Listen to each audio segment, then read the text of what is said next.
This is still first step to prove ridership, so we need people to get on the bus, show that we're going to have ridership out here, to then we can take the next steps in the transit hierarchy, if you will.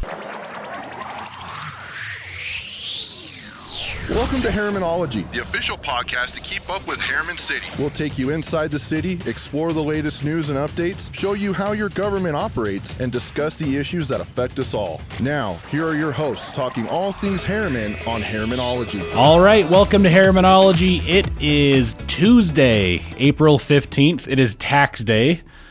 Yay! Yay. For if you forgot, you're welcome for the reminder. It's not really nobody wants to hear from a government entity on tax day. Nope. Even though we don't really have anything to do with it. Right. But still. Anyway, still an ugly reminder. Condolences, good luck, yes. All that sort of stuff. Yes. My wife is super on top of ours, so the moment we get all the documents done, she submits it. So our refund has already come and gone. And wow, come and go. That's the way it works. Yes. Yes.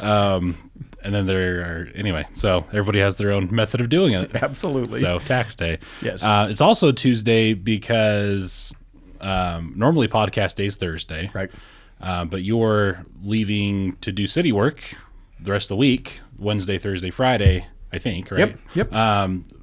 Maybe tell the people what's going on. Yeah, so actually 4 of us from the council this year are going down. We go down to, Herriman belongs to the Utah League of Cities and Towns. It's kind of a lobbying group, but they also, I would say that, but it's just all the cities and towns belong to this lobbyist group, if you will. And so they do trainings twice a year, one in St. George and then one up here in Salt Lake. This one's in St. George, so 4 of us are headed down to St. George. It's networking, but there's training. We've talked about this before. When you get into this role, there's no training leading up to this. There's no classes you take. So this is so beneficial for all of us to get down there and training on everything from communications to how to secure funding in different areas. So it's really beneficial and looking forward to it. Awesome. One of those things that we talk about a lot around the office that just never gets the public, things that probably the public doesn't really care about, these sorts of right. almost on the side sort of things, but it's really interesting. And like you said, when you get kind of behind the scenes and start doing the behind the scenes sort of work, it's interesting how much cities are involved and how much cities do. And it does require a lot of training, and even city employees are trained and retrained all the time to do the jobs the best they can. That includes elected officials too. Absolutely. Very beneficial. I'm getting really bad at introducing us at the beginning of the podcast. This is Mayor Palmer. Thanks for carving out a few minutes. Good to be here. I'm John LaFollette, Communications Manager. Last week we didn't do it till the very end. I think that's at least 2 weeks in a row. Anyway. We just think people know us now. Hopefully. If you're new to Herrimanology, welcome. We do this almost every week unless something comes up. Right. Yesterday was a big day. We've talked about it a bunch of times, and we posted about it on social media. People are excited.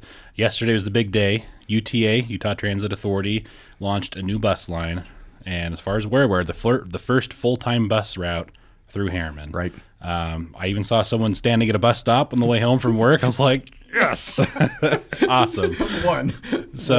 And I'm sure there were more throughout the day, but a really exciting day. Right. And I did have a question on my page about this. We could get to this later, but it was, why not tracks right now? Well, truly, this is the first step. We don't know if tracks will come. That's an effort underway, right? I think we kind of have talked about that. Yeah, we've saved as much space as we can for tracks, but we don't put the trains in. Right.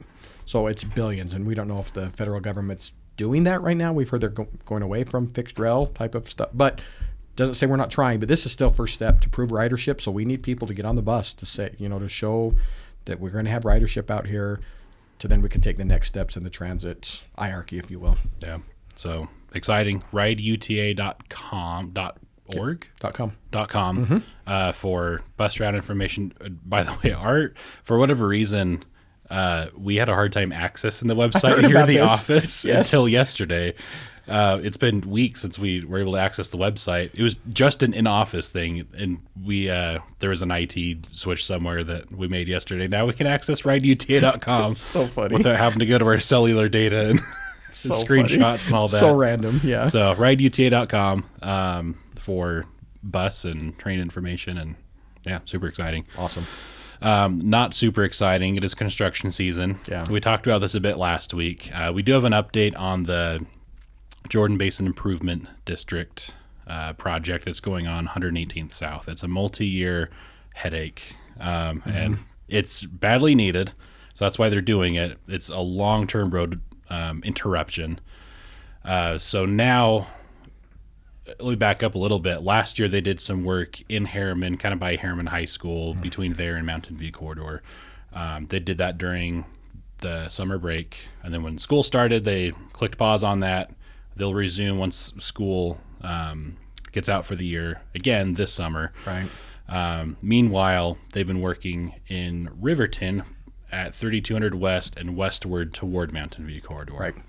Their work is now starting to get into Herriman boundaries, so we're going to be putting out more information more frequently on that. Starting with a road closure on Tickaboo Mine Drive or Road. I can't remember off the top of my head what it is, but that's coming up. And we've emailed the residents along that area. That's starting soon. I think it's Wednesday, if I remember off the top of my head. And it'll be about a week. And then you'll use one of the other streets there to detour. And then in a couple of weeks, that'll flip where Tickaboo Mine will become the detour for the other road closure. Oh, wow. And they're doing the same thing with a couple of Riverton streets just to the east of there. It's already lane restrictions there. There's some left turn restrictions. There are cones up everywhere. Frustrating for people, but it's a needed project. Yeah. It's taken a long time to do, but that's at least what we expected up front. No immediate relief, but they're working their way west, and they're moving along on it. Right. So if you want updates on that project or any others, herriman.gov/construction-projects, or just go to herriman.gov and you'll see a link to it on the homepage. We put out as much information as we can about major construction projects. That doesn't include, by the way, businesses or housing developments, things like that. We're not putting information about those. Right. But ones that we do or our partners that like affect our residents. So the UDOT 134 and Bangerter Interchange, the couple of sewer projects on 118 and 134. We put out as much as we can on that map. So if you're wondering about why this road is closed, the answer hopefully is on that page. Yeah. And we'll keep pumping that throughout the year, but that's going to be your main hub. And if you want email updates for things that happen around you, herriman.gov/notifications, sign up for construction project updates. And if you live within the vicinity of a construction project, you'll get a notice. It's a great system. Yep. That work is coming. So orange cone season. Oh, here it comes. Starting today, the spring cleanup goes through the end of the week, herriman.gov/cleanup. If you got a postcard in the mail, just follow the instructions on that. You have up to 2 loads, including 1 mattress load if you want to do that. It's all at Butterfield Park. Be patient. There will probably be long lines no matter when you go, but that's a nice thing that the city's Trying to offer that service. Yeah. Yeah. herriman.gov/cleanup. That goes again through this week. I think it's 8 a.m. to 7 p.m. the hours throughout each Sounds day. right. Yep. Hungry Herriman is back, coming up on Monday. Weekly food truck roundup out at Crane Park, 5 to 8 p.m. So that's every single Monday, unless there's like a 4th of July or some major holiday going on. But pretty much every Monday from here through fall. Yep. Until it gets cold. It's a great night to get some variety. Yep. There's some good food trucks that come by too. It's fun to see that happen. Yep. Evolve. Yeah. I always have the weekly debate when I walk out the door, like, man, do I go get a food truck meal? Do I go home and make dinner with my wife? Ends up being about 50-50. You're better than me then. I have found that when I bring her something, if I get her a treat, that goes over better. Yes. Yes, I can see that. The smell, though, it smells so good. Man. I never plan on getting food until I walk out and it smells good. I'm like, Food truck night. yep, food truck night. Food truck night. Herriman.gov/events. I think there's a Hungry Herriman page too, Hungry-Herriman. You kind of get the idea of how our web pages work. Yep. Next Thursday, a couple of different events going on. The Senior Sundae Social. Sunday with an E. It took me about 3 days to realize that when we first learned of this. I thought, we're really making people come in on Sunday? No, Sunday with an E. It's ice cream. Yes. It's on a Thursday. So that's for senior citizens. Thursday, April 24th, 10 a.m.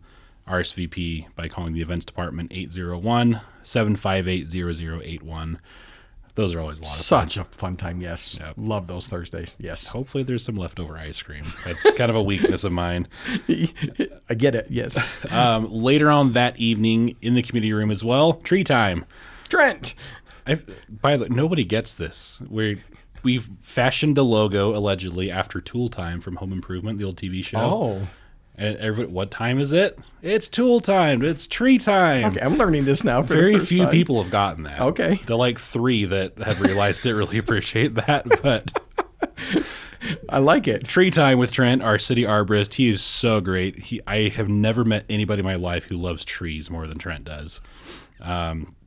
So for the last few years now, it's been a few years, spring and fall, tree tips, specific for a Herriman because he knows our Herriman soil. Mm-hmm. And he's bringing in another arborist from, I can't remember the organization. It'll be on our website, but another certified arborist, someone that he trusts, to come in and kind of give another perspective on things too. So 6:30 p.m. In the community room at the city hall.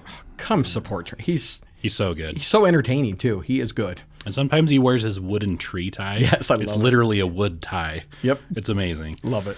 Yeah, lots of things coming up. It's starting to be a busy time of year. Coming into event season. Yep. For No Dumb Questions, we actually had 2 submissions from Matt, and they're both good questions, so we're going to get to both of them. First one, Matt says, there's a lot of construction activity at various points in the South Hills as you drive south on Mountain View Corridor. Is any of that related to the commercial or housing developments coming there? The first 2 areas look like rock quarry-like projects, and the one closest to Porter Rockwell Boulevard has at least a sign posted for homes and some areas that look like roads that will be paved in the future. Kind of is the answer. That's a good answer. It's related to, but not directly those development projects. Right. We've got some water tanks going in, some pump stations, so a lot of infrastructure going in. We've talked about the PIDs on this podcast before, these improvement districts that have, like a lot of that is the infrastructure's coming beforehand right now, which is fantastic. So yes and no. Like you said, yes, it is connected, but not necessarily homes coming out of the ground yet at this point. They're advertising, but nothing. I mean, we will see these quarry-looking things pop up. That's how they have to get rid of. I mean, that's how you have to deal with the soil and the grading on all this stuff. So it's part of the process. And a fair amount of that, too, is going to be turned into road base that they use for roads in that area. Correct. Not all of it, but a fair amount of it. Whatever they can. Yeah. Yep. So I guess locally sourced roads, if Yes, you will. absolutely.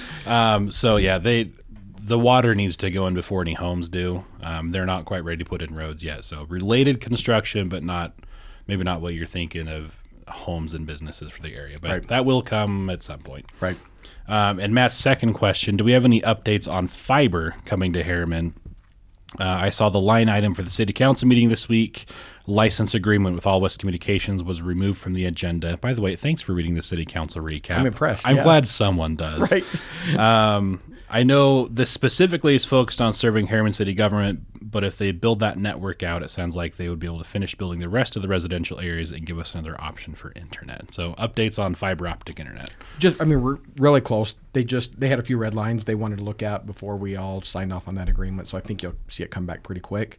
There's a mutual interest on both parties to move forward with something. And yeah, there is a small benefit to the city, but really we are trying to get fiber to our residents. Like we have to do that. It's just got a lot of areas without many options. So that's the byproduct of this is hopefully then they could go right now, but there are some benefits to this new agreement that would help them go faster. So we're hoping that'll get in place pretty quick. Yeah. So a bit of a refresher on that whole topic. The project for a city-owned whole city network was maybe abandoned. Yeah. It's maybe is a fair way to put it.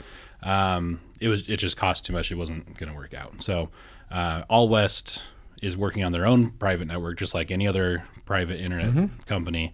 But they are working on a deal with the city to be able to use city conduit that we've put underground in some places, including on the Main Street project that was all of last year. Right. And the year before, I think. Yes. It felt like it. So they'll be able to use the city's conduit under this draft agreement. It hasn't been approved yet, but and public utility easements, which is some extra space that most companies can't use. They have to use public right of way. If you want to get in the differences of all that, Right. let me know. But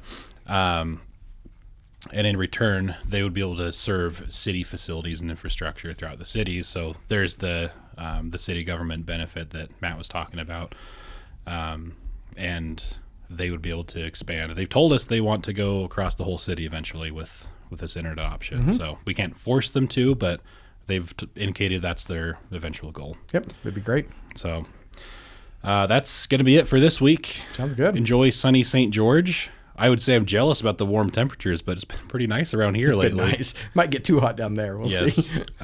Enjoy and get some good work done with the league and appreciate it. other peers, and safe travels. Thank you for listening and watching. As always, leave a comment or a question. We'll address it in an upcoming edition of Herrimanology. With that, enjoy, and we'll catch you next time.